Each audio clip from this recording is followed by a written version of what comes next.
Калевала, 47 руна. Доблестният Вайнемойнен върху Кантеле Брезово дълго пял и дълго свирил, с песента си радост будил, чул го месецът и слязал, по-отблизко да послуша, кацнал на една брезичка, чуло слънцето и слязло, по-отблизко да послуша, кацнало на малко борче. Слушали те до възхита песните на Вайнемойнен. По-хьолската господарка, редкозъбата старица, приближила до брезичка, приближила и до борче, взела месеца от клонче, взела слънцето от връхче, че си ги отнесла в къщи, в пуста по-хьола мъглива. Скрила там и месец ясен, че и слънце засияло, в пропаст сред скали високи, в медни сипе и дълбоки. Проговорила да каже: мирно тука ще седите, няма месецът да свети, няма слънцето да грее, никой няма да излиза, докато сама не дойда с 9 хубави жребчета, всички от една кобила. Скрила вече месец ясен, че и слънце засияло, в пропаст сред скали високи, в медни сипе и дълбоки. Тя и огъня отнесла от домашните огнища. Студ в вайнула да има, в мрака да тъне, Калевала. Нощ настъпила безкрайна, студ и мрак нахлул в селата.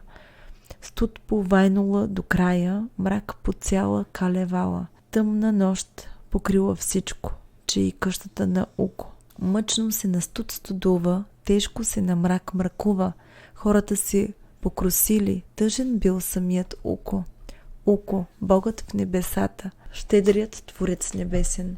Виждате си понавъсил, питал се какво се случи. Месецът къде изчезна? Слънцето къде отиде? Къде се скриха, да не светят? Къде се губят, да не греят? Спрял на облака накрая, в тъмното небе безкрайно.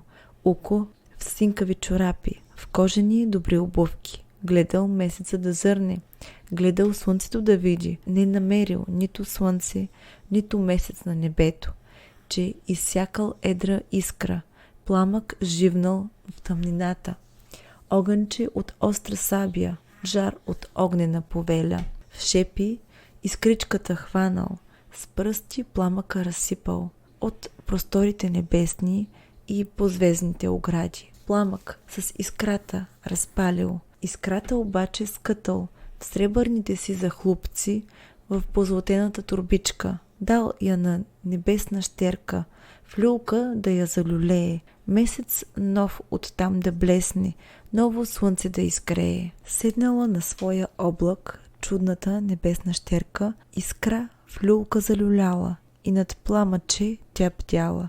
Месец нов оттам да блесне, ново слънце да изгрее. Златна люлка се люляла изпод сребърна завръзка. Небеса да преобърне, облаци да прекатурне, с искра алена и малка, с малко пламъче повито. Искра трудно се люлее, трудно се опазва пламък. Искрата изгаря, пламъкът ръце обгаря. Чудната небесна щерка, огънчето изтървала от небесната му люлка, от въздушните си длани. Тя продънила небето, смъкнала от висините блесналата малка искра. Пламъчето затрептяло, съвлякла го от звезден покрив, облаците да прошари, 9 небеса високи в своя път да изостави. Вайнемойнен проговорил: брат да си ми, Илмаринен, хайде двамата да идем, че да видим тази искра, този пламък, дето падна, този огън от небето, от въздушните простори, дето лумна на земята. Може да е рок от месец, лъч от слънцето залязло. Вдигнали се, че да видят, сетне почнали да мислят, как по-бързичко да стигнат, как по-лесно да намерят тази искричка небесна, този жив небесен пламък. Някаква река шумяла, сякаш е море разлято. Вайнемойнен се захванал, ловко да направи лодка, плътноходката изправи. Илмаринен му помагал, той кормилото издялал, от едно дърво елово. Лодката била готова, платноходката отлична. Спуснали я на водата, окачили и платната, по Нева река да гаси, по Нева река да плава. Илматар, небесна щерка, че и майка на водите, срещнала ги, че да каже, хубаво да поразпита. Откъде сте? От кои сте? Как ви хората наричат? Вайнемойнен отговорил, синове сме на морето. Аз се казвам Вайнемойнен, а до мен е Илмаринен. Ти сега кажи коя си, как те хората наричат? Отговорила жената, аз съм майката на всички. Щерка бях на небесата, станах майка на водата. Хубост имах за 5, доблест имах за 6, а сега къде ви носи лодката, юнаци мои? Вайнемойнен отговорил, казал, че да й разкаже. Огънят отвлече някой от домашното огнище. На студа ни той остави и на мрака ни обрече. Затова сега сме тука. Огънчето да потърсим, дето от небето падна върху тъмната земица. Древната жена тогава казала, че да им каже. Пламък трудно се намира, а и трудно се отглежда. Власт над всичко има злото. То е, дето господарства. От изсечената искра капка алена се стича, капка кървава от Бога, от небето на Всевишния. Свлече се от звезден покрив, облаците да прошари, 9 небеса високи, в своя път да изостави. Падна в кухнята на Тури, сред мотвака на Палвойнен. Тури, като се замогнал, като светнало в дома му, почнал да се големее, както свари да живее. Щипал буски, кръшил цицки, девственица не оставил, удрял младите петички, скубал старите брадички. Майка кърмила детенце, в бедна люлка го люляла, огънят когато пламнал, престъпление извършил, мъничкото изгоряло, че и майка му до него, недораслото момченце, стигнало така до мана. Щом се е за смърт родило, за нещастие гласило, пламъци ще го оближат, едри пламъци червени. Майката била по-умна, тя не плачела за мана. Огън знаела да свлича, пламък знаела да вдене. През ухото на иглата, през бухалото на стената, през мотиката в полята, до огнището в мотвака. Доблестният Вайнемойнен проговорил да попита.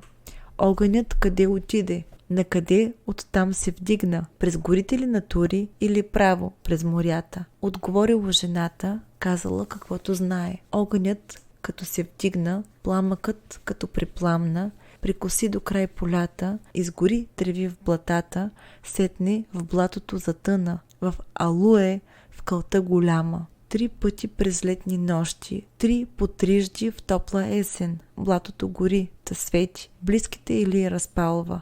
Огънят бушува диво, диво тинята клокочи. Риби на брега изхвърля, кипнала до край водата. Смаяли се едри риби, чудили се риби дребни. Как нататък ще я бъде, щом домът ти е подпален? Мазни риби се укрили, сухи риби се спластили. Тръгнал между тях костурът, искра огнена да хване, гонил без да я достигне, но пастървата успяла, искра огнена да хване и да я налапа цяла. Алуе се разкипяло, бреговете завъртяло, докато се укротило, но и то било за малко. Минало известно време колкото е нужно, глътналото заплъмтяло и коремчето боляло.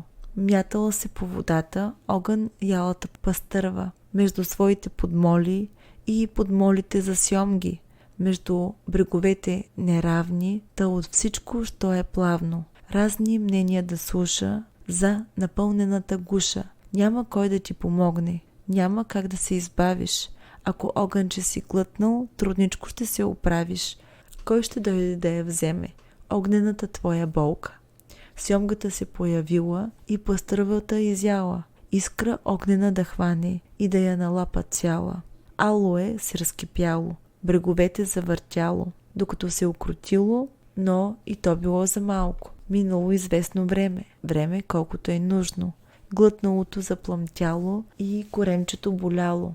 Мятала се по водата, огън хапналата сьомга, между своите подмоли и подмолите за щуки. Между брегове неравни, та от всичко, що е плавно, разни мнения да слуша за напълнената гуша. Няма кой да ти помогне, няма как да се избавиш. Ако огънче си глътнал, трудничко ще се оправиш. Кой ще дойде да я вземе, огнената твоя болка? Щуката се появила, че и сьомгата изяла. Искра огнена да хване и да я налапа цяла. Алое се разкипяло, бреговете завъртяло, докато се окрутило, но и то било за малко. Минало известно време колкото е нужно. Глътналото заплъмтяло и коремчето боляло. Мятала се по водата, огън хапналата щука. Между камъни заврани и скали за бели чайки, между брегове неравни, та от всичко, що е плавно, разни мнения да слуша. За напълнената гуша. Няма кой да ти помогне, няма как да се избавиш. Ако огънче си глътнал, трудничко ще си оправиш. Кой ще дойде да я вземе, огнената твоя болка? Доблестният Вайнемойнен, а до него Илмаринен, слели винтер от лепите, кош за риба от върбите, с лико свързвали клонаци, вплитали тревица козя. Доблестният Вайнемойнен пратил там жени да чакат, те и да хванат тази риба, от морето да я извадят. Махали с весла жените и нагоре и надолу, край местата за костури, край скалите за лакерда, край тревиците по-едри, край големите тръстики.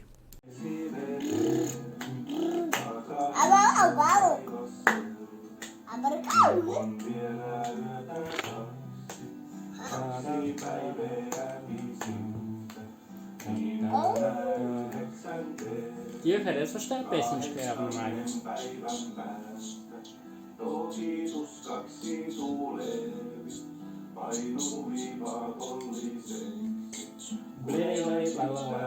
Вплитали и нагоре и надолу, в коша рибата не влязла, както и да се въртели, както и да я желали. Щука нямало, накрая, нищо не могли да хванат. Доблестният Вайнемойнен пратил там мъже да чакат, те да хванат тази риба, от море да я извадят. Махали с весла мъжете и нагоре и надолу, край местата за пастърви, между вирове за сьомги. Както и да се въртели, както и да я желали, щука нямало, накрая, нищо не могли да хванат. Рибите се натъжили, почнали да си говорят. Щуката да пита, сьомга да разпитва, а пастървата пастърва. Мъртви ли са храбреците, калевалците достойни, чудни мрежи да изплитат, ленен възел да завържат, че да те подхващат леко. Доблестният Вайнемойнен проговорил, че да каже: живи са ни храбреците, калевалците достойни. След героя два се раждат, чудни мрежи да изплитат, ленен възел да завържат, дваш по-леко да подхващат.